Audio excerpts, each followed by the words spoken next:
Hello students, good morning everyone. Welcome to this session Human Physiology, Digestion and Absorption NEET 2021 one shot video. तो आज हम one shot में digestion and absorption को complete करेंगे and in Hindi में concept clear होगा यहाँ पे। Okay bye and myself Neha Karmakar and I am from expert guide solution. Okay बच्चों, तो let's go and hit the like button बच्चों, and for new members subscribe to this channel, okay, and like the button, hit the like, come on guys। तो चलो आज हम देखते हैं digestive system के बारे में। ठीक है, तो यहाँ पे क्या बोला गया है, एनसीईआरटी ने बताया है कि the human digestive system consist of the alimentary canal and the associated glands. यानी कि ह्यूमन डाइजेस्टिव सिस्टम कंसिस्ट होता है एलिमेंट्री कैनल एंड उसके एसोसिएटेड ग्लैंड्स के साथ। ठीक है, तो एनसीईआरटी ने पहले एलिमेंट्री कैनल के बारे में बताया है। तो चलो हम शुरू करते हैं एलिमेंट्री कैनल के साथ। तो एलिमेंट्री कैनल क्या है? ये the alimentary canal is a long tube जो कितना बड़ा है, 8 to 10 मीटर लॉन्ग। ठीक है बच्चों, तो let me take highlighter at first. या तो the alimentary canal is a long tube 8 to 10 metre long and which consist of several organs. ये कहा जाता है ये कैनल जाता है माउथ के अंदर, एंड माउथ में कहा जाता है vestibule and buccal cavity. Okay, यहाँ पे बकल कैविटी और ओरल कैविटी सेम ही है बच्चों। तो ये किसने बताया? ये बताया है आपने, एनसीईआरटी ने बताया है। ओके, तो और कहा जाता है, फेरिंक्स के अंदर जाता है, ओसोफेगस के अंदर भी जाता है, and stomach, small intestine and large intestine and anus. Anus क्या होता है? एनस होता है एकदम लास्ट में, पीछे वाला ऑप्शन होता है एनस, पीछे वाला पोर्शन होता है एनस। ठीक है, और small intestine, large intestine, pharynx, ये सब तो जानते ही हो, और ये सब के बारे में हम आगे भी आएंगे। तो ठीक है, यहाँ पे एक इम्पॉर्टेंट क्वेश्चन आता है बच्चों, और आएगा भी। Mouth and pharynx both are also called buccopharyngeal cavity. तो माउथ और फेरिंक्स को एक साथ क्या कहते हैं बच्चों? बकोफेरेंजियल कैविटी कहते हैं। ठीक है, बकोफेरेंजियल कैविटी कहते हैं। Okay, I highlighted this things, और उम्मीद करते हो आप लोग भी कॉपी और पेन लेके बैठ गए हैं। तो इसको अपने कॉपी में लिख लो कि माउथ और फेरिंक्स को एक साथ बकोफेरेंजियल कैविटी कहते हैं। ठीक है, तो लेट्स गो। और यहाँ पे क्या है, alimentary canal and accessory organs की डाइजेस्टिव सिस्टम की पिक्चर्स और डायग्राम्स दिए हुए हैं। तो चलो हम यहाँ पे देखते हैं कि क्या क्या है। तो पहले आते हैं हम माउथ में। माउथ जिसको हम कहते हैं ओरल कैविटी और बकल कैविटी। ठीक है, ये होता है हमारा ओरल कैविटी। ये शेप देख रहे हो, इसको कहते हैं ओरल कैविटी, और इसके नीचे वाले पोर्शन को कहते हैं हम टंग। ठीक है, एंड इसके पीछे वाले ऑप्शन, कान के सामने वाले ऑप्शन को पोर्शन को कहते हैं पैरोटिड ग्लैंड। ठीक है, एंड जो ओरल कैविटी है उस और टंग है, उसके नीचे वाले को क्या कहते हैं? सबलिंगुअल ग्लैंड कहते हैं। ठीक है, सबलिंगुअल ग्लैंड कहते हैं, और उसके भी नीचे वाले पोर्शन को कहते हैं सबमैंडिबुलर ग्लैंड। एक होता है सबलिंगुअल ग्लैंड और एक होता है सबमैंडिबुलर ग्लैंड, और इस तीनों को एक साथ क्या कहते हैं? Parotid gland, sublingual gland, submandibular gland. इस तीनों को एक साथ कहते हैं सैलिवरी ग्लैंड्स। ओके बच्चों, तो ये बहुत ही इम्पॉर्टेंट है। इन तीनों को एक साथ क्या कहते हैं? सैलिवरी ग्लैंड्स कहते हैं। तो यहाँ पे भी क्वेश्चन आ सकता है कि सैलिवरी ग्लैंड्स कितने पार्ट्स में डिवाइडेड है। तो हम यहाँ पे क्या बोलेंगे? यहाँ पे बोलेंगे 3 पार्ट्स में ये डिवाइड होता है। एक होता है पैरोटिड ग्लैंड, सेकेंड होता है sublingual gland and third is submandibular gland. Okay, and यहाँ पे ये देख सकते हो तुम, जहाँ से गला शुरू होता है हमारा ह्यूमन बॉडी में, उसको हम कहते हैं pharynx. This portion is called pharynx. Okay, and यह फेरिंग्स से जो ट्यूब नीचे आता है और सब ग्लैंड्स के अंदर जाता है, इसको कहते हैं हम एसोफेगस। इसको क्या कहते हैं? एसोफेगस कहते हैं। और इसको तो तुम जानते ही हो, ये लीवर कहते हैं, और इसको स्टोमक कहते हैं। स्टोमक के नीचे वाले ऑप्शन को कहते हैं पेनक्रियासिस, एंड स्टोमक के पीछे वाले को कहते हैं स्प्लीन। यहाँ से याद रखना, स्टोमक के नीचे वाले ऑप्शन को कहते हैं पेनक्रियास एंड पीछे वाले ऑप्शन को कहते हैं स्प्लीन। ठीक है, एंड लीवर की एकदम नीचे देखो, ये गॉल ब्लैडर यहाँ पे उपस्थित है। ठीक है, एंड ये इस नीचे वाले ऑप्शन यहाँ पे, और नीचे आ जाओ, नीचे क्या कहते हैं? ये है स्मॉल इंटेस्टाइन, एंड यहाँ से शुरू होता है large intestine. Okay, small intestine में यहाँ पे देखते सकते हो ये 3 पार्ट्स में डिवाइडेड हुए हैं। वन है ड्यूडेनम, जो कि ना स्टोमक से बाहर आता है। ठीक है, सेकेंड इज जेजुनम। जेजुनम इस पोर्शन को कहते हैं। ठीक है, एंड इलियम। इलियम नीचे वाले पोर्शन को कहते हैं। ठीक है, and large intestine. Large intestine में क्या है? लार्ज इंटेस्टाइन्स में है transverse colon, descending colon, ascending colon, caecum, sigmoid colon, rectum, appendix, anal colon and anus. Anus कहाँ पे होता है? एनल कोलन ये एकदम नीचे वाले पोर्शन को कहते हैं एनस। ठीक है, ये हमने पहले ही बताया है, ऑलरेडी आई एक्सप्लेन्ड। ओके, तो चलो हमें पहले जाते हैं माउथ के अंदर। ठीक है, माउथ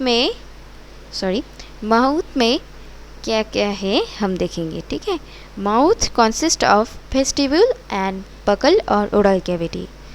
ओके, तो माउथ में क्या है? वेस्टिब्यूल और बकल कैविटी द्वारा माउथ कवर्ड होता है। ठीक है, वेस्टिब्यूल क्या है? Vestibule is a space which is bounded externally by lips and cheeks. ये एक्सटर्नली लिप्स और चीक्स के द्वारा बाउंडेड होता है, एंड इंटरनली किसके द्वारा? गम्स एंड टीथ के द्वारा। ठीक है, बकल और oral cavity is bounded by palate above, जिसको कहते हैं हम डॉर्सली। ठीक है, throat with tongue below and jaws with teeth on the sides. Okay, इसको हम कहते हैं बकल और oral cavity. Let me take highlighter at first. Yeah buccal and oral cavity is bounded by palate above dorsally, throat with tongue below and jaws with teeth on the sides. ठीक है, तो palette forms, palette क्या हुआ बच्चों? Palette above यानी कि Dursley. तो palette क्या फॉर्म्स करता है? देखो, the roof of buccal cavity. Palate forms the roof of buccal cavity and is differentiated into anterior hard palate and posterior soft palate. Anterior hard palate and posterior soft palate. अब आगे आएंगे, हम देखेंगे कि hard palate and soft palate क्या है। ठीक है बच्चों, तो hard palate has uvula as a free hanging flap. ये क्या है? ये एक फ्री हैंगिंग फ्लैप है जो closes the internal layers during swallowing of food bolus. है, बोलस में जब फूड हम swallowing करते हैं internally then hard palate close हो जाता है। ठीक है, जब हम फूड को swallowing करते हैं तब क्या होता है? हार्ड पैलेट क्लोज कर देता है नेयर्स में। ठीक है, एंड सॉफ्ट पैलेट क्या है? Soft palate bears transverse palatine rugae supported by bones for holding food during mastication. Okay. And next one is the tongue. Tongue क्या है? Tongue is a freely movable muscular organ. Here you can see in the human body's digestive system, tongue is present in here you can see that देख सकते हो यहाँ पे oral cavity के नीचे वाला पोर्शन ही, ये वाला पोर्शन ही टंग कहलाता है। तो tongue is a freely movable, ये मूवेबल है, ठीक है, ये फ्रीली मूवेबल है muscular organ attach to the floor of the oral cavity by the frenulum. और ये किसके साथ अटैच हो के रहता है? ये अटैच होके रहता है फ्रेनुलम के साथ, ठीक है, अटैच होके रहता है फ्रेनुलम के साथ। ये भी इम्पॉर्टेंट लाइन है, तो इसको भी अपने कॉपी में लिख लो सब। And tongue not only helps in injection, mastication and deglutition of food but also help in voice production and tasting of food, ठीक है। The upper surface of the tongue has small projection called papillae। जो upper surface है टंग की, वहाँ पे एक small projection रहते हैं जिसको हम कहते हैं पैपिली।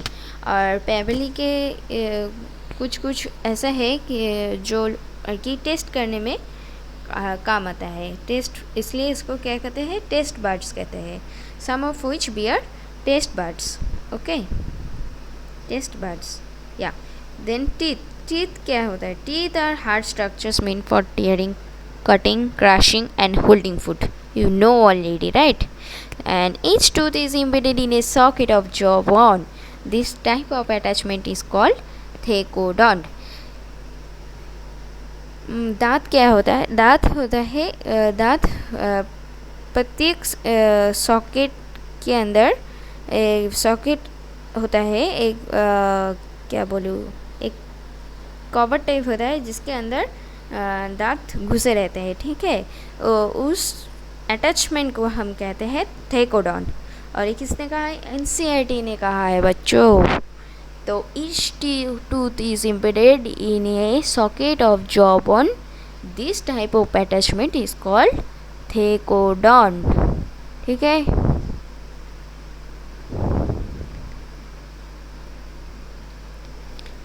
तब अभी चलो यहाँ पे जोश खोना मत बच्चों, जोश खोना मत, ठीक है। अभी और भी हमें कवर करना है, अभी तो सिर्फ शुरू हुआ है। चलो बच्चों आगे बढ़ते हैं ओरल कैविटी के साथ, ठीक है। तो oral cavity is a large space bounded above by the plate, below by the throat and on the sides by the jaws. The buccal cavity is lined by the stratified squamous epithelium. तो ये buccal cavity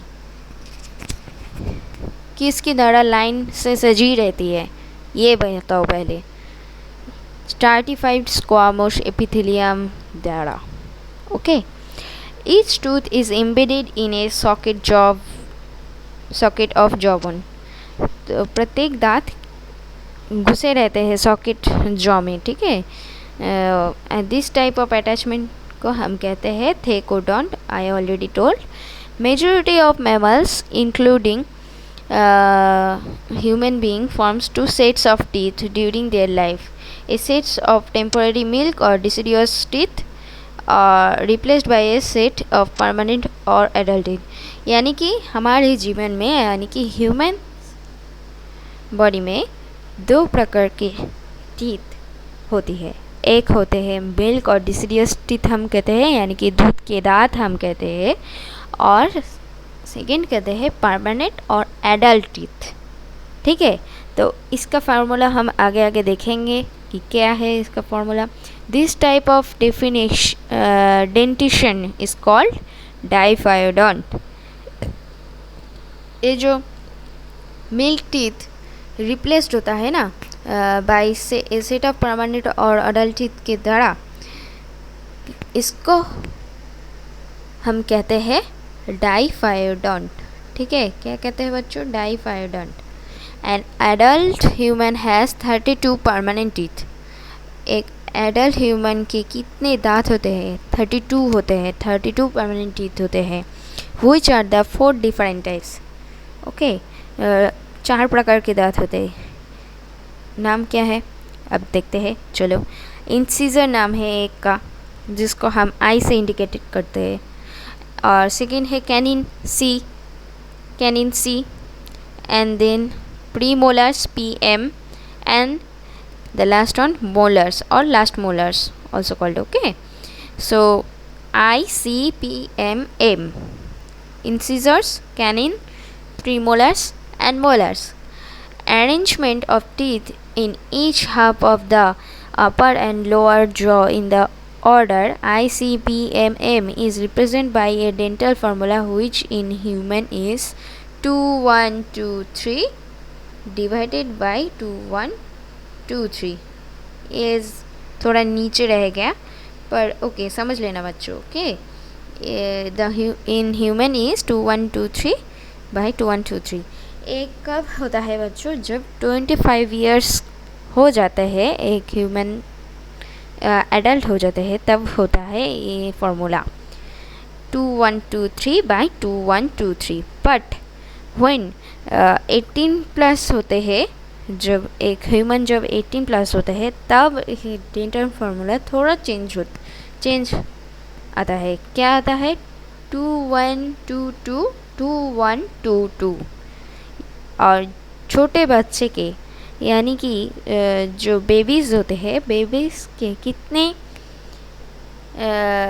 I mean dental formula क्या होता है छोटे बच्चे का? 2 1 0 2 2 1 0 2 2 1 0 2 divided by 2 1 0 2। ठीक है, ऊपर भी 2 1 0 2, नीचे भी 2 1 0 2। यहाँ से प्रीवियस ईयर एक क्वेश्चन आया था कि बच्चों में कौन सी दांत नहीं होती है in dental formula 2 1 0 2 divided by 2 1 0 2। अब क्या है बोलो, बताओ जल्दी से, कौन सी दांत नहीं रहते हैं बच्चों में? वो होता है प्रीमोलर्स। वो कौन सी दांत है जो बच्चों में नहीं होते हैं? वो है प्रीमोलर्स। ठीक है, before 6 years babies have no premolars. Okay, then उन लोगों का डेंटल फार्मूला क्या होता है बच्चों का? 2 1 0 2 2 1 0 2। ये नोट करके रखना, मैंने यहाँ पे लिखा नहीं है, पर नोट करके रखना। ठीक है, तो बच्चों का होता है 2 1 0 2 डिवाइडेड बाई 2 1 0 2। 18 प्लस ईयर्स का डेंटल फार्मूला होता है 2 1 2 2 डिवाइडेड बाई 2 1 2 2। एंड यहाँ पे जो 2 1 2 3 बाई 2 1 2 3 दिया हुआ है, वो होता है 25 ईयर्स के एडल्ट ह्यूमन के लिए। ठीक है, ओके, तो ये ख़त्म हुआ। तो चलो अब हम नेक्स्ट चलते हैं। The oral cavity leads into a short pharynx which serves as a common passage for food and air. The oesophagus and the trachea. यहाँ पे एक बात देखो, ट्रैकिया को हम क्या कहते हैं? वाइन पाइप कहते हैं। ठीक है, ट्रैकिया, यहाँ से हम क्या कहते हैं? सांस को अंदर बाहर करते हैं, राइट? इसलिए इसको क्या कहते हैं? वाइन पाइप कहते हैं। ठीक है, ये समझ रख लेना। Trachea also called wine pipe open into the pharynx. तो ओसोफेगस एंड ट्रैकिया ओपन कहाँ पे होता है? फेरिंग्स के अंदर होता है। ठीक है, a cartilaginous flap called epiglottis prevents the entry of food into the glottis, opening of the windpipe during swallowing. ठीक है, ग्लॉटिस क्या करता है? देखो, ग्लॉटिस जब हम खाना को swallowing करते हैं, तब क्या करते हैं? इन दिस टाइम ग्लॉटिस वाइंडपाइप को क्लोज कर देता है। जब खाना एकदम से चला गया अंदर, फिर इसको ओपन कर देता है ताकि हवा बाहर से हमारे अंदर ना आ जाए। अगर आ गया तो क्या होगा? कफिंग शुरू हो जाएगा, राइट? इसलिए यही बात यहाँ पे बोली है। ठीक है, पर पूरी बात नहीं है, पर यहाँ पे ऐसा ही बोला है, ठीक है, तो देख लेना। And the oesophagus is a thin long tube which extends posteriorly passing through the neck, thorax and diaphragm and leads to a J-shaped bag like structure called stomach. Esophagus. Oesophagus जो था ना ह्यूमन बॉडी में, यहाँ पे देखो oesophagus इस tube को हम एसोफेगस कहते हैं, और यही ट्यूब जब स्टोमक से अंदर जाता है तब इसको हम कहते हैं ओसोफेगस, ठीक है। यही बात बोली है एनसीईआरटी ने, और कुछ नहीं बोला है, यही बात बोली है, ठीक है। घबराना मत बच्चों, और जुड़े रहे हो हमसे, ठीक है। तो यही बात बोला है कि जो ओसोफेगस है वो एक जे शेप बैग के अंदर जाता है। जे शेप बैग क्या है? जे शेप बैग है स्टोमक, ठीक है। और ये थिन है, लॉन्ग ट्यूब है, और passing through the neck, thorax and diaphragm, ठीक है। नेक, थोरैक्स एंड डायफ्राम से ये पासिंग होता है, और जाता कहाँ है? जाता है तो सब जगह जाता है, सब ग्लैंड्स के अंदर जाता है, पर जो जे शेप बैग लाइक स्ट्रक्चर के अंदर जाता है उसको हम कहते हैं स्टोमक, ठीक है। जे shape bag like structure called stomach, okay. The stomach located in the upper lip portion of the abdominal cavity. यहाँ पे ह्यूमन बॉडी पे चले आओ, यहाँ पे तुम देख सकते हो स्टोमक कहाँ होता है? Upper portion, but in left, right. तो हम इसको कहते हैं the upper portion of the left, ठीक है। Upper lip portion also called, okay, yeah. So the abdominal cavity has 4 major parts. यहाँ पे देखो इस स्टोमक का 4 मेजर पार्ट्स है। क्या क्या है? चलो देखते हैं। एक कार्डियक पोर्शन है, into which the oesophagus opens. एक फंडिक रीजन है, एक बॉडी है जो उसको हम कहते हैं मेन सेंट्रल रीजन, एंड ये है पाइलोरिक पोर्शन। पाइलोरिक पोर्शन है, पाइलोरिक पोर्शन कहाँ पे होता है? First part of small intestine में पाइलोरिक पोर्शन होता है, ठीक है। which opens into the first part of small intestine. अब देखो हमारे सामने एक टेबल है। ये टेबल क्या कहता है? देखो, डिफरेंस बिटवीन मिल्क और deciduous teeth and permanent teeth. यहाँ पे कॉन्सेप्ट और भी क्लियर हो जाएगा सबका। Milk and deciduous teeth versus permanent teeth. देखो, मिल्क एंड डिसिडियस टीथ क्या होता है? ये टेम्पोररी होता है, सिंपल सी बात है, ये टेम्पोररी होता है। गिर जाता है फिर उठने लगता है, राइट। तो इसलिए हम क्या कहते हैं? टेम्पोररी कहते हैं। और ये छोटे छोटे होते हैं एंड वीकर होते हैं। क्यों वीकर होते हैं? अब देखो, छोटे बच्चे तो बड़ा सख्त जिनिस नहीं खा पाते हैं ना, तो इसलिए हम उस बच्चे के दांत को स्मॉलर एंड वीकर कहते हैं, ठीक है।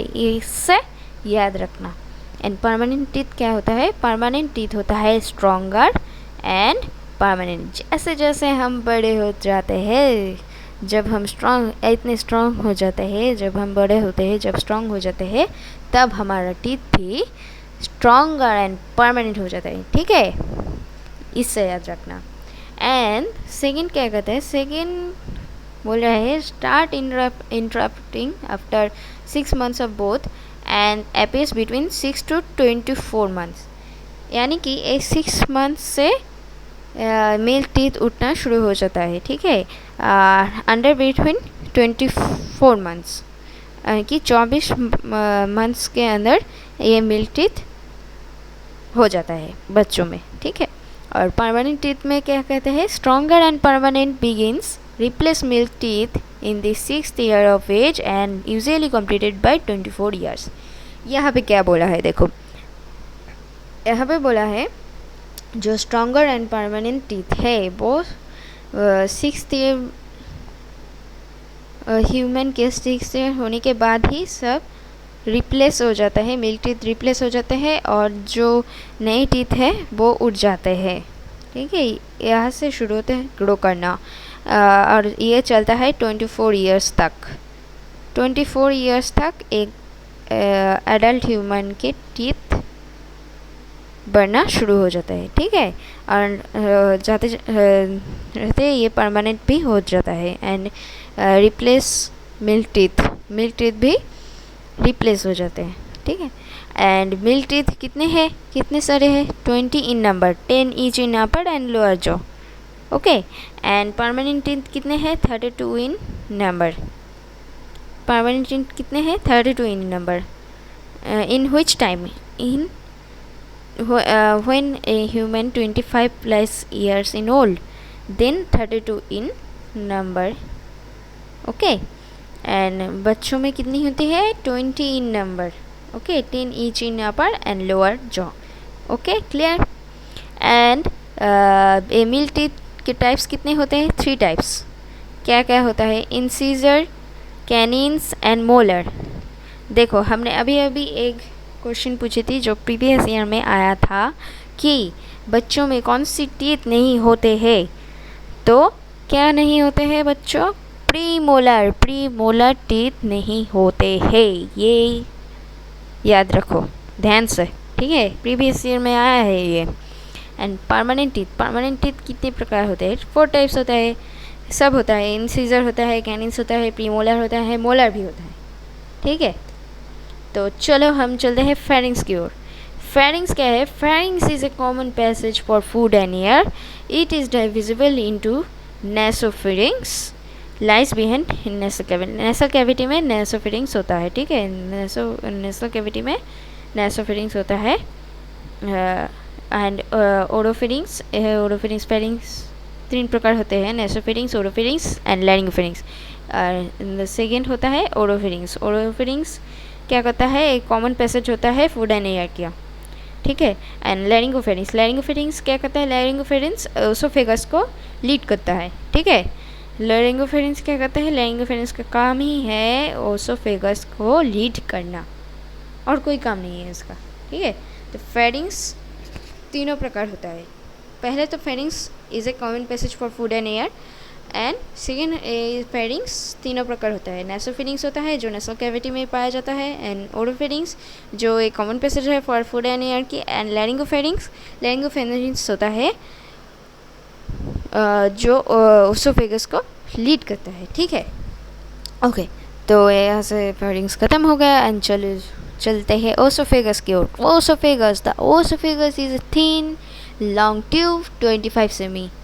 How many long is it? 25 semi, okay, 25 semi, okay, just copied it. Which extends posteriorly, passing through the neck, thorax and diaphragm, same, and leads to a J-shaped bag-like structure and called stomach. I already told, okay, J-shaped bag-like structure called stomach. Oesophagus stomach के अंदर ही जाता है। और stomach क्या है? Stomach का shape है जे shape bag, okay, ये याद रखना इम्पॉर्टेंट है। And a muscular sphincter regulates the opening of the oesophagus into the stomach. एक मस्कुलर स्पिंक्टर है, ये क्या होता है? ओसोफेगस को स्टोमक में जाने के लिए रेगुलेट करता है, ठीक है। और इसलिए इसको कहते हैं क्या? गैस्ट्रो ओसोफेगल। इस मस्कुलर स्पिंक्टर को क्या कहते हैं? गैस्ट्रो ओसोफेगल कहते हैं, ठीक है, गैस्ट्रो ओसोफेगल। ये भी हाईलाइट कर देती हूँ, ओके। तो चलो हम आ जाते हैं मेन फंडा में। ये है स्टोमक बच्चों, ये बहुत इम्पॉर्टेंट चीज़ है स्टोमक। इसलिए स्टोमक को अच्छे से पढ़ना। स्टोमक से शायद एक क्वेश्चन आ जाए, इसलिए स्टोमक को अच्छे से पढ़ना। और इस चैप्टर से 2 और 3 तो क्वेश्चन आते ही रहते हैं, यानी कि 8 और 12 मार्क्स इस चैप्टर में से आएगा, ठीक है, ये गारंटी है। 2 और 3 क्वेश्चन आएगा और वो मार्क्स होगा 8 to 12 मार्क्स, ओके। तो ध्यान लगा के पढ़ना इस चैप्टर को और मेरे साथ जुड़े रहना, ठीक है बच्चों। चलो पढ़ते हैं the The stomach, located in the upper left portion of the abdominal cavity, already know, has 4 major parts. अब देखो स्टोमक का 4 मेजर पार्ट्स है. एक cardiac portion into the which the esophagus opens, जहाँ से esophagus opens होता है वो है कार्डियक पोर्शन, एक major parts, and a fundic region, and third body जिसको हम कहते हैं main central region, and a pyloric portion which opens into the first part of small intestine. Okay, ये कहाँ पाया जाती है? ये स्मॉल इंटेस्टाइन के फर्स्ट पार्ट में ही पाइलोरिक पोर्शन रहता है. ठीक है. Small intestine is distinguishable into 3 region, a C shape duodenum, a long coil middle portion jejunum, and highly coiled ileum. तो स्मॉल इंटेस्टाइन भी 3 पार्ट्स में डिवाइड होता है. ठीक है. एक होता है first of all C shaped duodenum. इसका क्या शेप्ड है? सी शेप्ड है. ये भी याद रखना.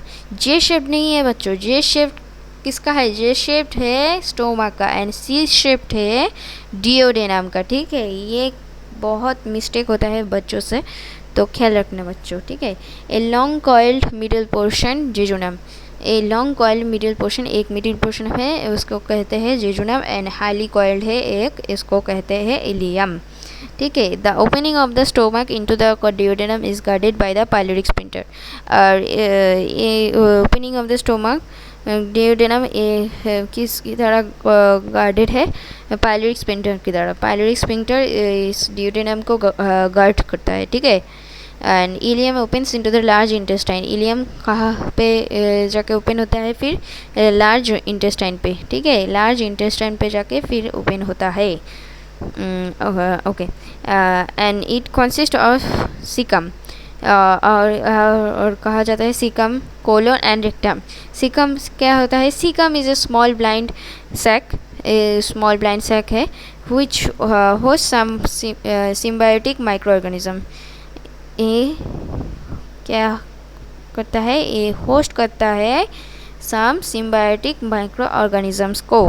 ठीक है. A narrow finger like tubular projection, the vermiform appendix which is a vestigial organ arises from the caecum. Vermiform appendix कहाँ से अराइज होता है? Vermiform appendix which is vestigial organ arises from the caecum. यहाँ पे option होता है vermiform appendix कहाँ से अराइज होता है? सीकम, कोलोन और पाइलोरिक स्फिंक्टर, इलियम, डिओडेनम, ऐसा कुछ ऑप्शन दे दिया. फिर तुम क्या लिखोगे बच्चों? लिखोगे कि vermiform appendix arises from the caecum. Okay. The caecum opens into the colon. Then caecum कहाँ पे ओपन होता है? फिर caecum opens into the colon. The colon is divided into 4 parts. यहाँ पे देखो स्टोमक के अंदर कोलन 4 पार्ट्स में डिवाइडेड होता है. मोस्ट प्रोबेबल बच्चे यहाँ पे भूल करते हैं, मिस्टेक करते हैं कि colon divided into 2 parts. No बच्चों, no. It's divided into 4 parts. An ascending colon, a transverse colon, descending parts, and a sigmoid colon. Most बच्चे यहाँ पे बोल रहे हैं कि ऐसे ma'am ascending colon and descending colon है. नो बच्चों, नो. स्टोमा के अंदर कोलन 4 पार्ट्स में डिवाइडेड है, और an ascending colon, a transverse colon, descending part और descending colon, and a sigmoid colon. ठीक है. The descending part opens into the rectum. Descending part कहाँ पे ओपन होता है? रेक्टम के अंदर, and which opens out through the anus. और ये कहाँ से बाहर होता है? एनस से बाहर हो जाता है. ठीक है. ओके. तो चलो नेक्स्ट आ जाते हैं. एक डायग्राम दिया हुआ है anatomical regions of human stomach. तो यहाँ पे देख सकते हो कि एसोफेगस जब स्टोमक के अंदर जाता है तब इसको हम कहते हैं ओसोफेगस. ठीक है. एसोफेगस है, और ये फंडस है. यहाँ पे फूड आके यहाँ पर जमा होता है, इसको कहते हैं फंडस. एंड देन यहाँ से जाते हैं फूड कार्डियक पे, कार्डियक से जाता है पाइलोरिक पे, पाइलोरिक से जाता है खाना डाइजेस्ट होके सुपीरियर पोर्शन ऑफ डिओडेनम से ये बाहर होता है. ठीक है. और सीधा जाता है एकदम स्मॉल इंटेस्टाइन, लार्ज इंटेस्टाइन, यहाँ से करके एकदम एनस से बाहर हो जाता है। ठीक है, तो ये है सुपीरियर पोर्शन ऑफ ड्यूडेनम, यहाँ से खाना डाइजेस्ट होकर बाहर आता है। ठीक है, तो याद रखना। और यहाँ पे चलो आते हैं हम इंटेस्टाइन पे, चलो आज आए हैं इंटेस्टाइन पे। तो यहाँ से स्पीड बढ़ेगा। यहाँ पे तुम देख सकते हो टेबल, ये पढ़ लोगे तो कॉन्सेप्ट और भी क्लियर हो जाएगा। ठीक है, ये है table glands of small intestine की।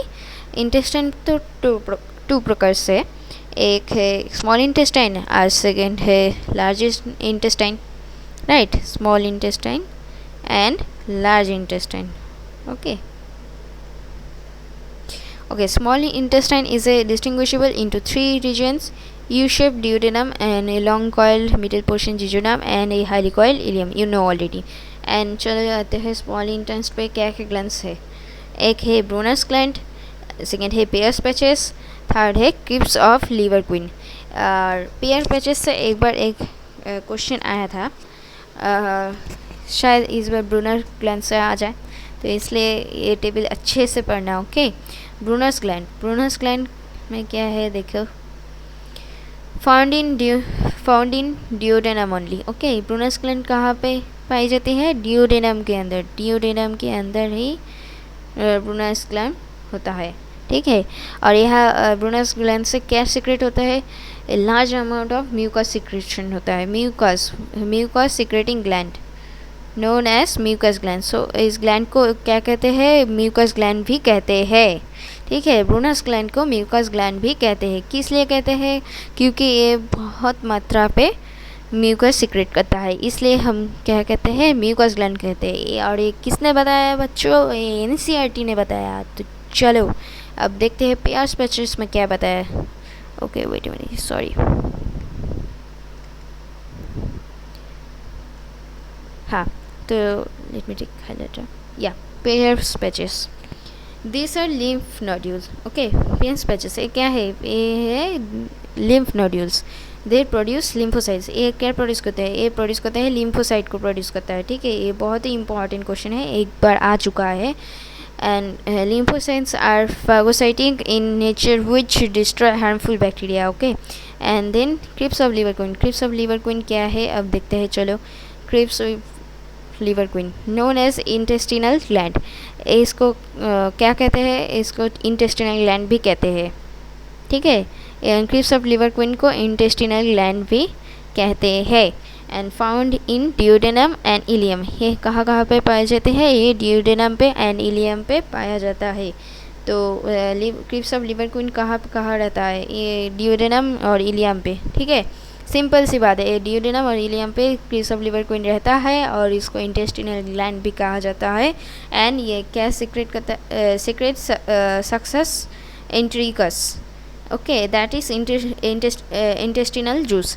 सक्सेस इंट्रिकस ये क्या है? एक इंटेस्टिनल जूस है और क्रिप्स ऑफ लिवर क्वीन इसको सीक्रेट करता है। ठीक है, formed by folding of lamina propria. ये क्या फॉर्म होता है? Folding of lamina propria. ये कुछ खास नहीं है, जस्ट याद रखना। क्रिप्स ऑफ लिवर क्वीन कहाँ पाए जाते हैं? ड्यूडेनम एंड इलियम पे, और इसका और एक नाम है इंटेस्टिनल ग्लैंड। और ये क्या सीक्रेट करता है? सक्सेस इंट्रिकस। और ये क्या है? सक्सेस इंट्रिकस इंटेस्टिनल जूस है। ठीक है, तो एंड पेयर पैचेस क्या करता है? क्या प्रोड्यूस करता है? लिम्फोसाइट्स प्रोड्यूस करता है। ठीक है, ये याद रखना। And this are lymph nodules, already you know. Brunner's gland क्या करता है? देखो, Brunner's gland in duodenum only and यहाँ से large amount of mucus secrete होता है, इसलिए इसको क्या कहते हैं? म्यूकस ग्लैंड कहते हैं। सिंपल सी जाहिर सी बात है। ये टेबल अच्छे से पढ़ना और याद रखना और अपनी कॉपी में भी लिख लो और सारे स्क्रीनशॉट ले लेना। ठीक है, तो चलो आगे बढ़ते हैं बच्चों। Large intestine consist of caecum, colon and rectum. ठीक है, a narrow finger like tubular projection the vermiform appendix which is vestigial organ arises from the cecum. The caecum opens into the colon. तो caecum कहाँ पे open होता है, फिर colon पे जाकर ओपन होता है। और ऑलरेडी आई टोल्ड ना, vermiform appendix which is a vestigial organ arises from the cecum and the cecum opens into the colon। ठीक है, the colon is divided into 3 parts.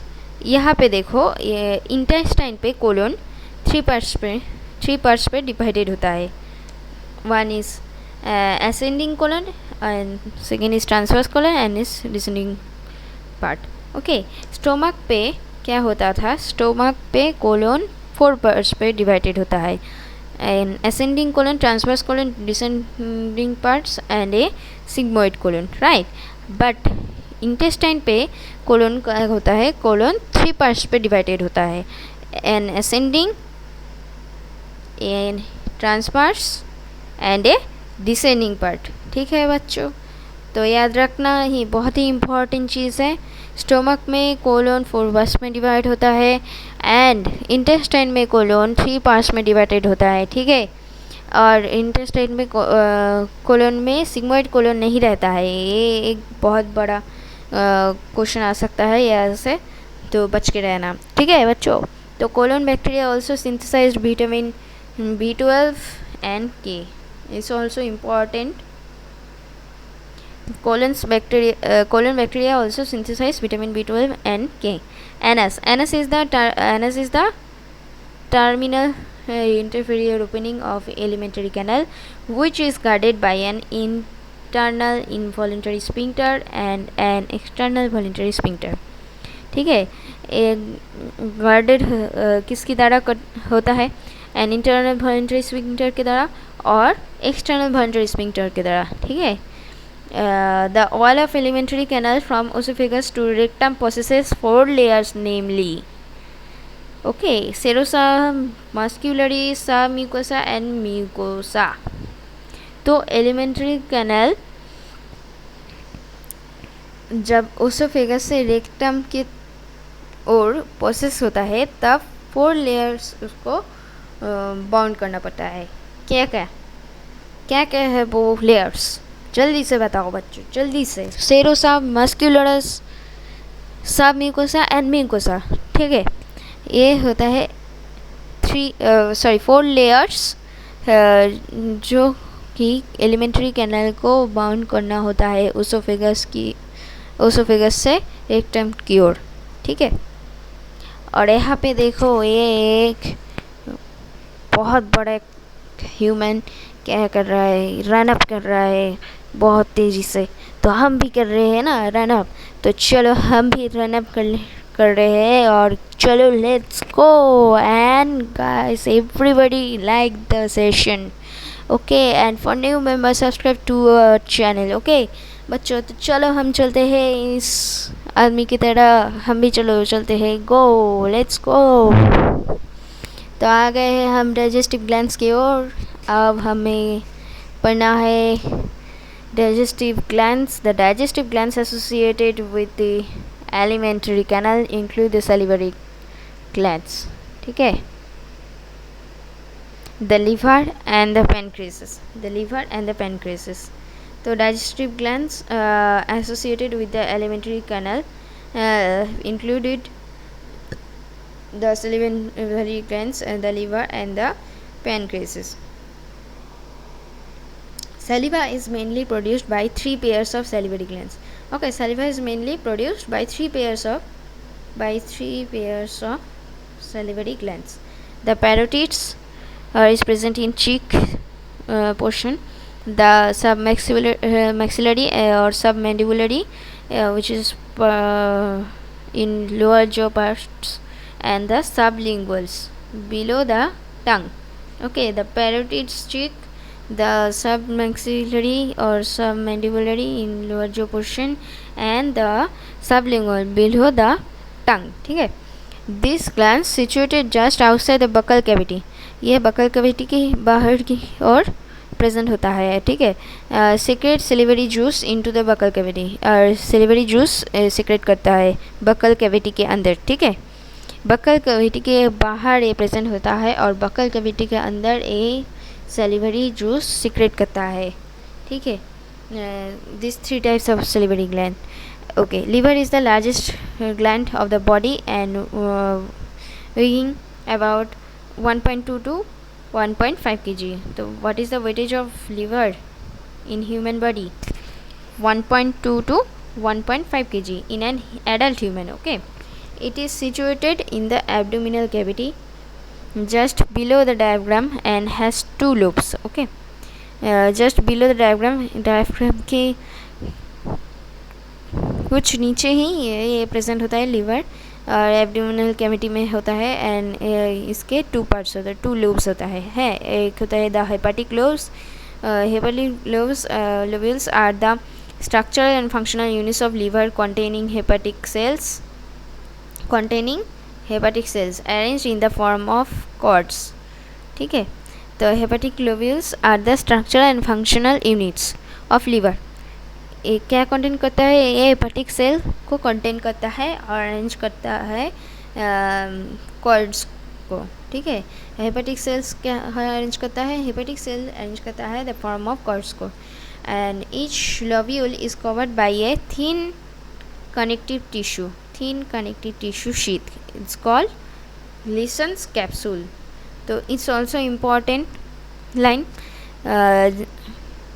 but each lobule is covered by a thin connective tissue sheath called the Gleason's capsule. The bile secreted by the hepatic cells passes through the hepatic ducts. Okay, the bile secreted by the hepatic cells. तो bile कहाँ से secret होता है? Hepatic cell से. Bile क्या होता है? Bile होता है एक बाइल सॉल्ट्स होता है, एक सॉल्ट्स टाइप होता है और पिगमेंट टाइप्स. ओके, एंड ये कहाँ से सीक्रेट होता है? हेपाटिक सेल से सीक्रेट होता है. और कहाँ पे जाता है? थ्रू द हेपाटिक डक्ट्स की ओर जाता है and is stored and concentrated in a thin muscular sac called gall bladder. और ये कहाँ पे स्टोर होता है? गॉल ब्लैडर में स्टोर होता है. ठीक है, तो बाइल कहाँ से सेक्रेट होता है? एट फर्स्ट हेपेटिक सेल से सेक्रेट होता है. और कहाँ पे जाके स्टोर होता है? गॉल ब्लैडर पे जाके स्टोर होता है. सिंपल सी बात, और कुछ नहीं बोला एनसीईआरटी ने. ठीक है, तो सिर्फ बोला है बाइल कहाँ से सीक्रेट होता है. बाइल सीक्रेट होता है हेपेटिक सेल से.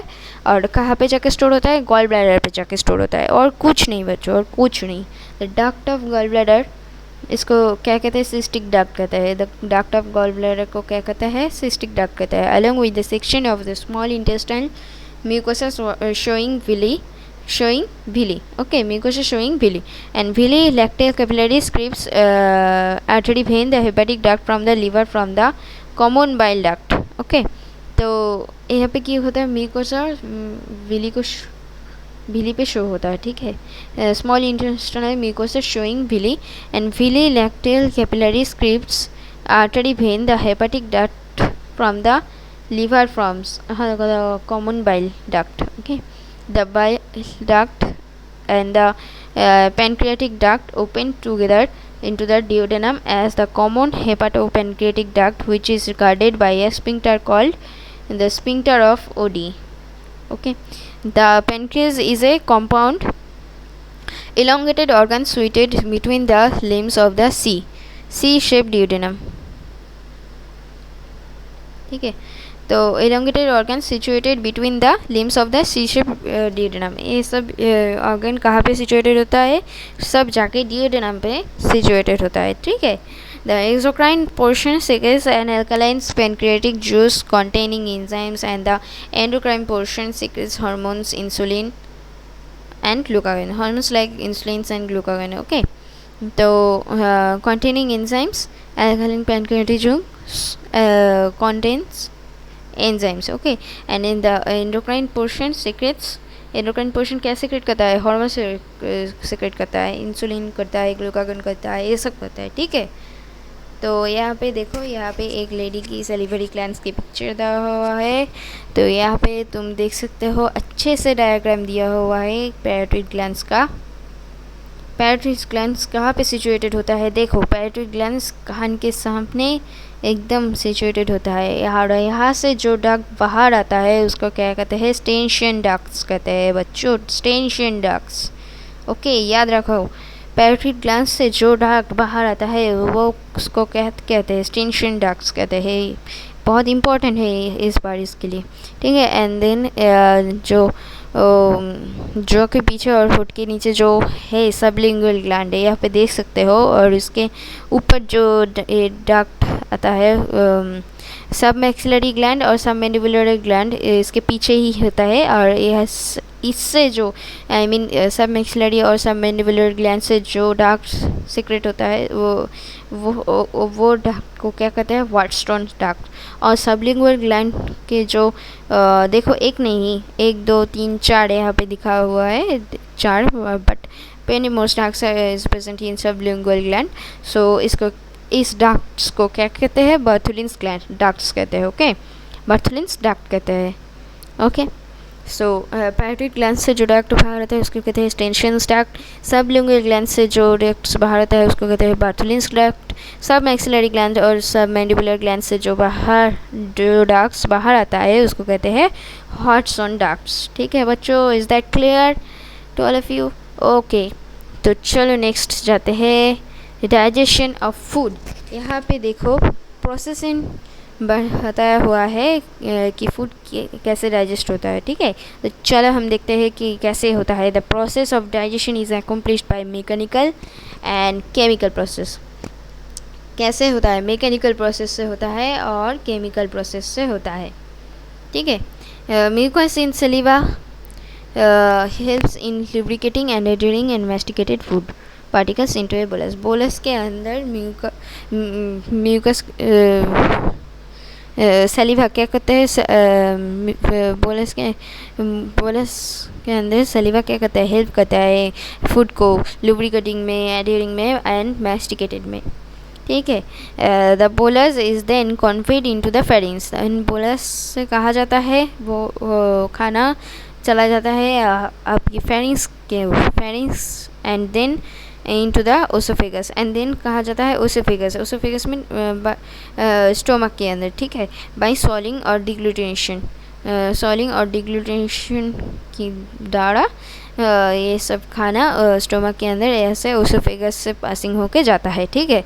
The सलीवा secreted into the oral cavity contains electrolytes and enzymes. सलीवा secreted into the oral cavity जो क्या कंटेन करता है, इलेक्ट्रोलाइट्स एंड एंजाइम्स कंटेन करता है, और सलीवरी एमाइलेज एंड लाइसोसोम्स कंटेन करता है, ठीक है।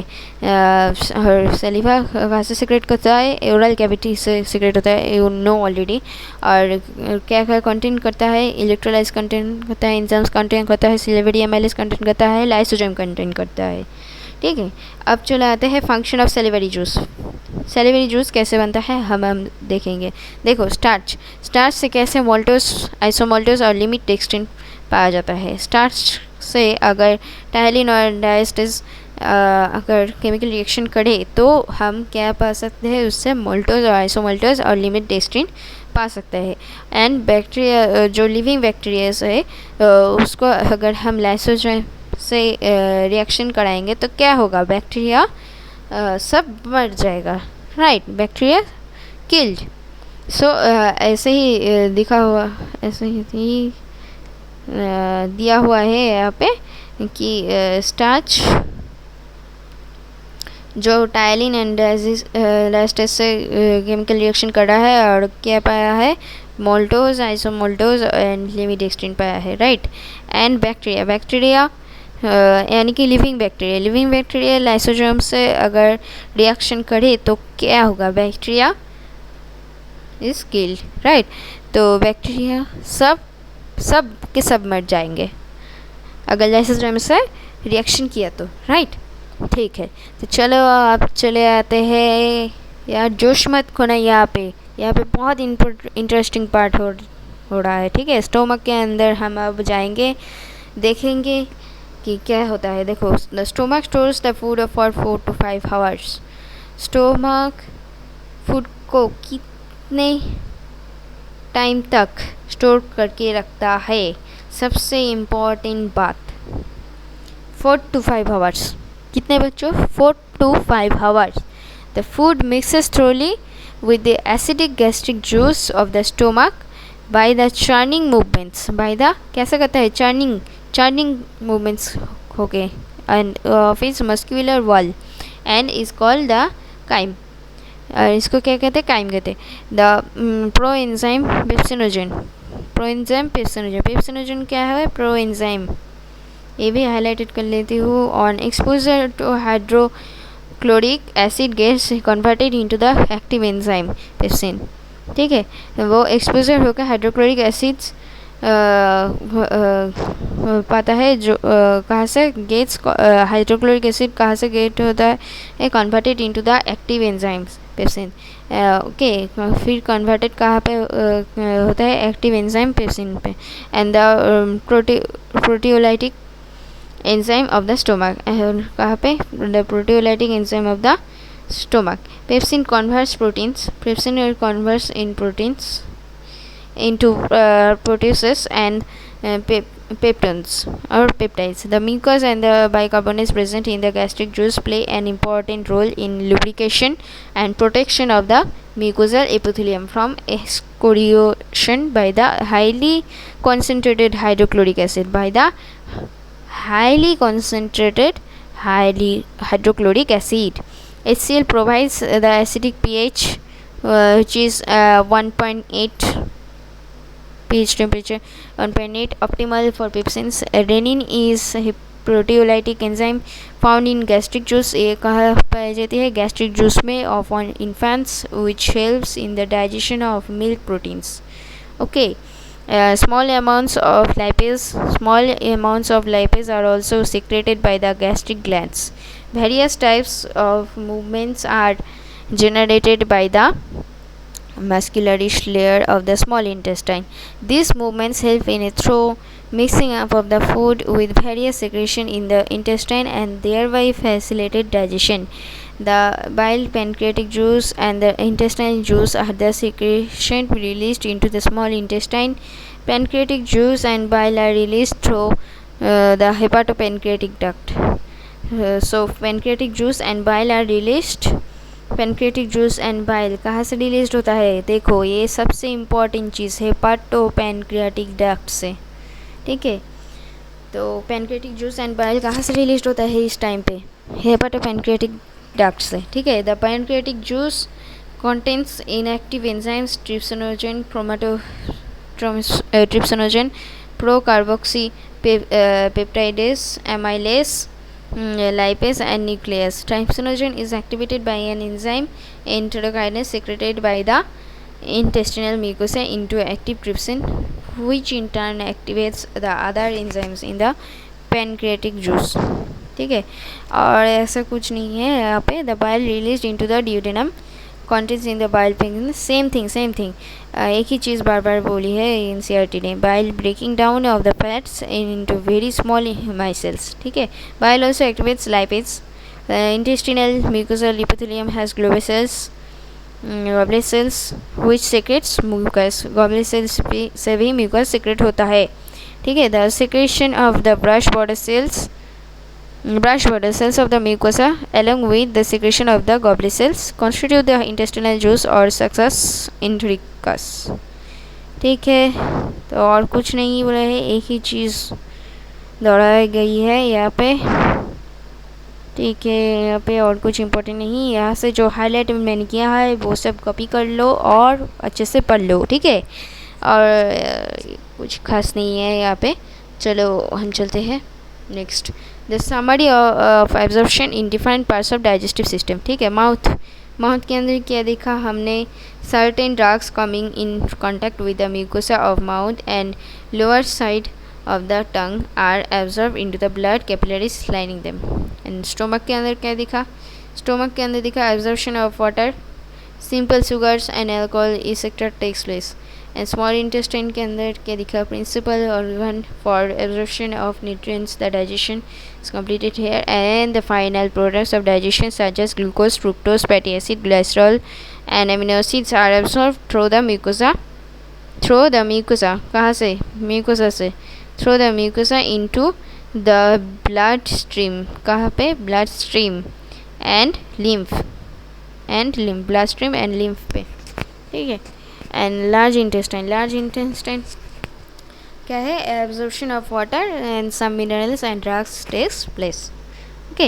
same thing in stomach, large intestine and stomach here, the same thing. Okay. Okay, तो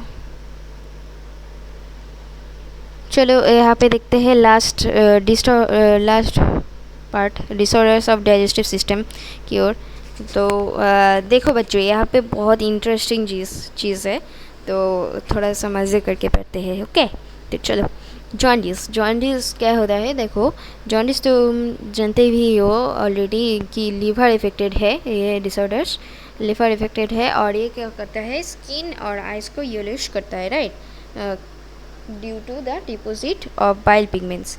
अगर बाइल्स पिगमेंट्स अच्छे से सिक्रेशन नहीं होते हैं तब ये डिसऑर्डर्स दिखा जाते हैं। और ये कहाँ पे इफेक्ट करता है? लीवर पे इफेक्ट करता है, और क्या करता है, स्किन एंड आइज़ को येलोइश कर देता है, टर्न येलो।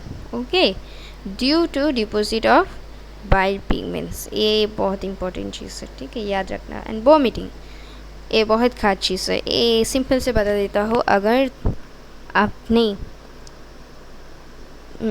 आपको अगर भूख लगी है बट आपने खाना नहीं खाया, आपने उपवास रख दी एक दिन की, ठीक है, तो क्या होगा, व्रत रख दी एक दिन की, तो क्या होगा, देखो, अगर बहुत ज़ोर से भूख लगी है पर तुमने नहीं खाया, ऐसा बहुत टाइम चला गया, फिर भी तुम नहीं खा पा रहे हो, तब क्या होगा, एक वॉमिटिंग फीलिंग आएगा, ठीक है।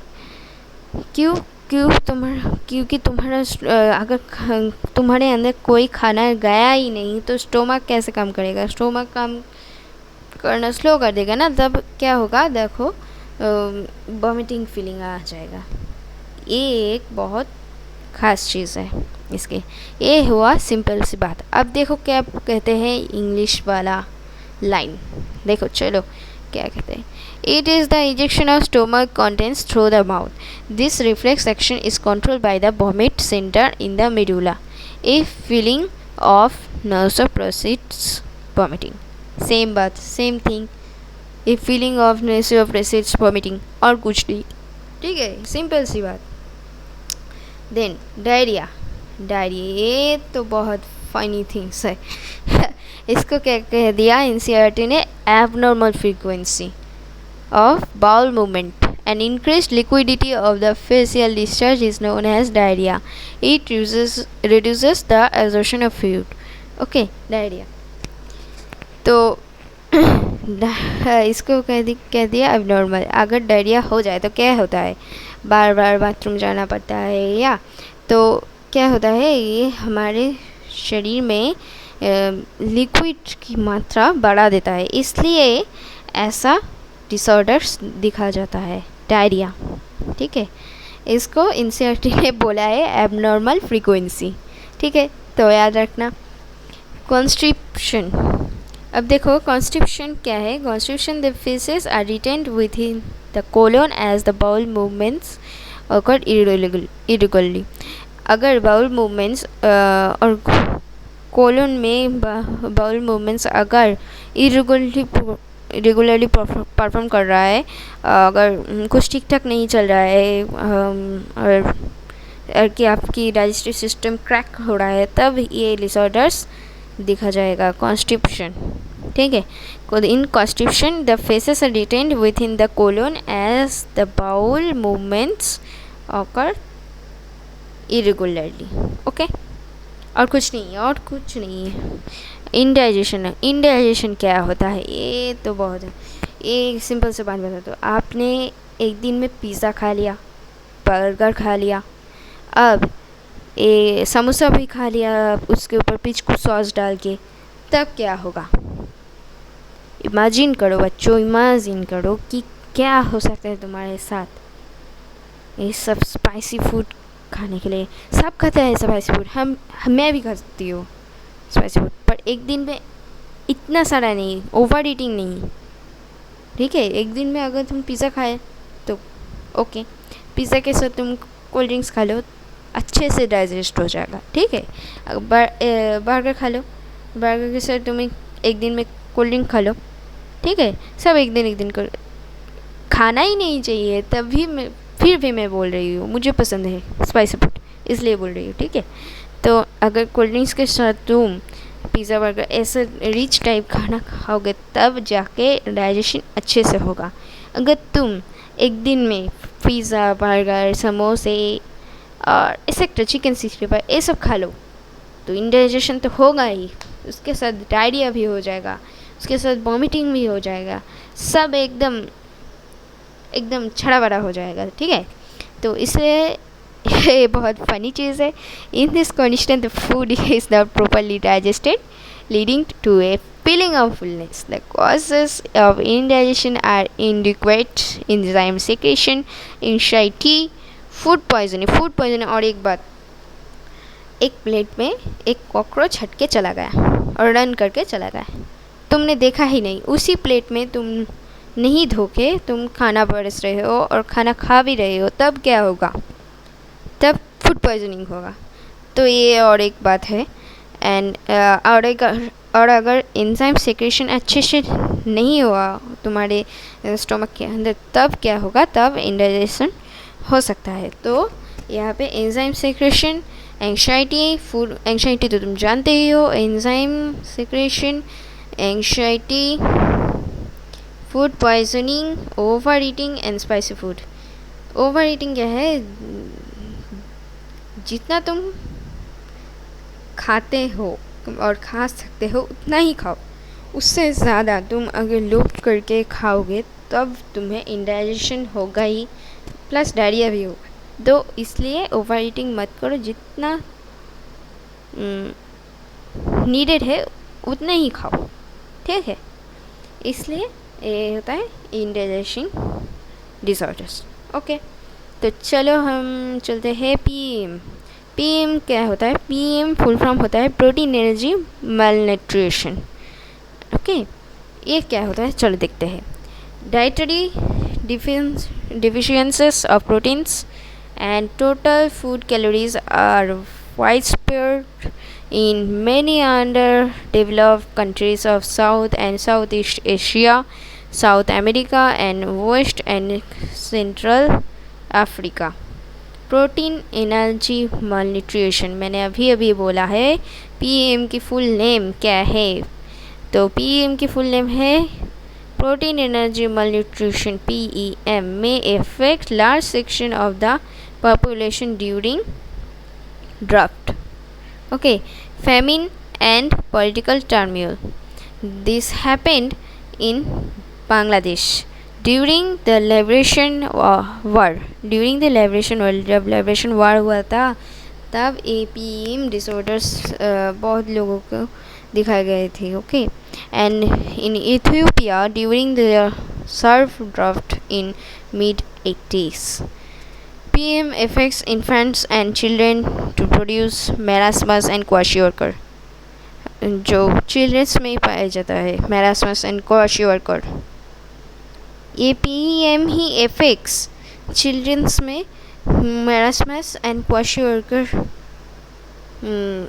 प्रोड्यूस करके घुस गया है चिल्ड्रंस के अंदर, children to produce marasmus and kwashiorkor and marasmus and kwashiorkor also a PEM, okay, protein energy malnutrition effect, okay, PEM effect। so marasmus and kwashiorkor are also found in PEM effects, okay। तो चलो यहाँ से यहाँ पे ख़त्म होता है हमारा chapter biology NEET crash course 2021, यहाँ पे ख़त्म होता है।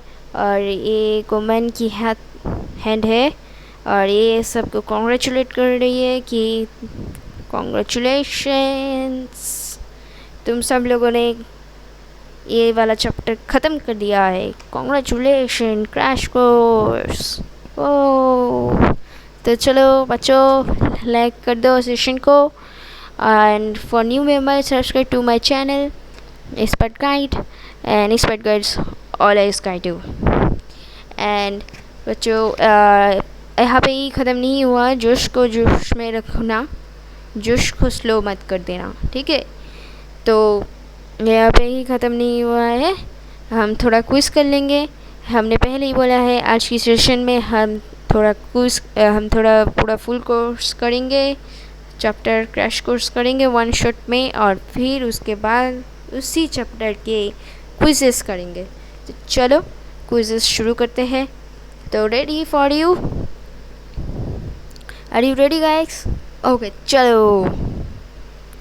तो फर्स्ट क्वेश्चन आ गया है स्क्रीन के ऊपर, देख सकते हो तुम लोग।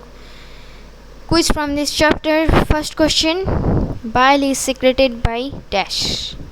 ए liver, b gall bladder, c pancreas, d duodenal valve. क्या है बताओ, बोलो सब। Bile is secreted by dash, सब कमेंट बॉक्स में लिख देना, ठीक है।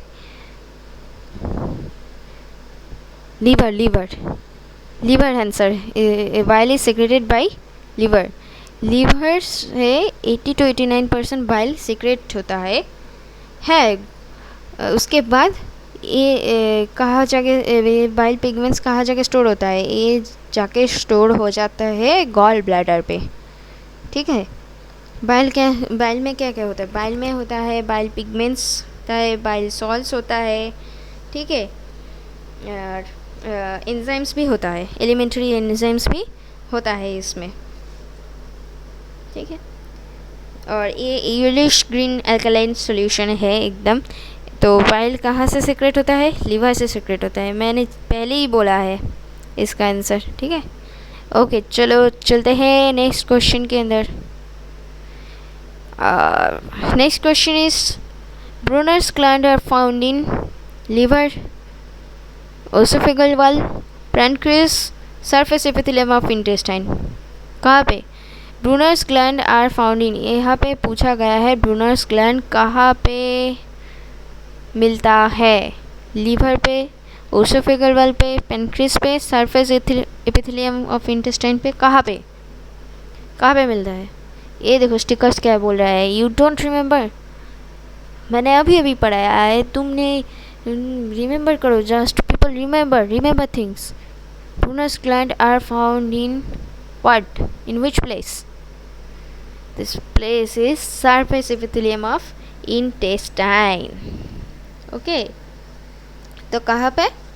surface epithelium of intestine पे। okay, देखो intestinal glands such as a Brunner's gland, right, are present in surface epithelium of duodenum.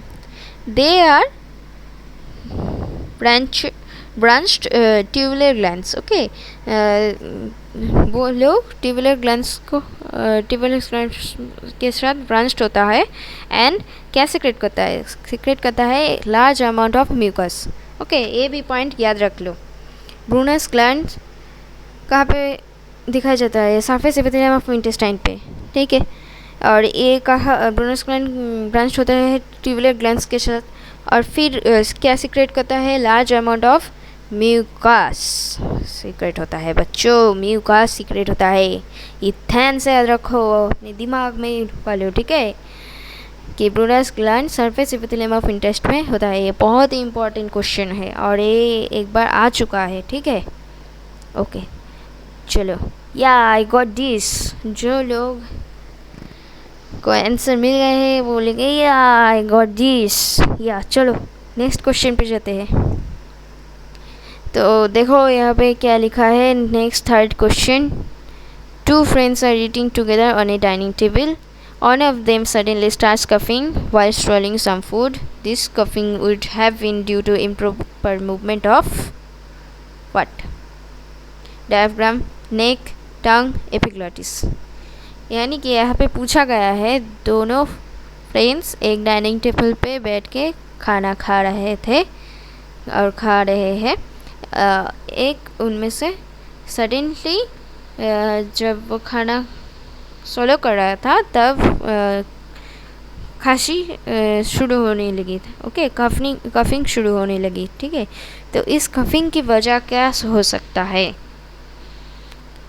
ये गूगल टाइप क्वेश्चन है तो अच्छे से जवाब देना। A diagram, b neck, c tongue and d epiglottis. क्या है आंसर है इसका एपिग्लॉटिस। ओके, एपिग्लॉटिस की वजह से ही इस फ्रेंड को कफिंग होनी शुरू हो गई है। अगर वो खाते समय बात कर रहा होता और बात कर रहे हैं तो फ्रेंड के साथ बैठे तो बातें तो होती ही है, तो खाना खाते खाते जब वो बात कर रहा था तब उसका एपिग्लॉटिस क्या ओपन अगर शायद क्लोज हो गया होगा, इसलिए उसका कफिंग शुरू हो गया। इसलिए इसका आंसर है एपिग्लॉटिस। ओके, ठीक है। तो ये देखो, ये लेडी तो डांस कर रही है। चलो, मज़ा आ गया आज की चैप्टर के, आज की क्रैश कोर्स करने के बाद, वन शॉट वीडियो करने के बाद आज मज़ा आ गया। ओए बल्ले बल्ले, शाबा शाबा, देखो देखो देखो कैसे डांस कर रही है सब। अच्छा, ठीक है। So thank you students, thank you so much everybody. Please hit the like and subscribe button and also share this video with your friends. Okay बच्चों, ये देखो एक स्वीट सी प्यारी सी लड़की तुम्हें फूल दे रही है, एक्सेप्ट कर लो और हिट द लाइक बटन बच्चों, subscribe the button for new members and see you in my upcoming video. Okay, so bye, Tata. Upcoming season में मिलेंगे। और एक बात, अपकमिंग सीज़न में 30 मिनट्स हम क्विज़ेस करेंगे, उसके बाद ही हम अगर हो सके तो नए सब्जेक्ट की क्रैश कोर्स वन शॉट में करेंगे। ओके, अगर नहीं हो सकता तो 30 मिनट्स क्विज़ करके ही छोड़ देंगे, ठीक है। और कोई स्ट्रेस नहीं होगा तो गाइस। ओके, चलो बाय, टाटा। आज के लिए इतना ही। सब रेस्ट कर लो, फिर पढ़ लो, फिर खाना खा के सो जाओ, ठीक है। चलो bye bye bye bye bye.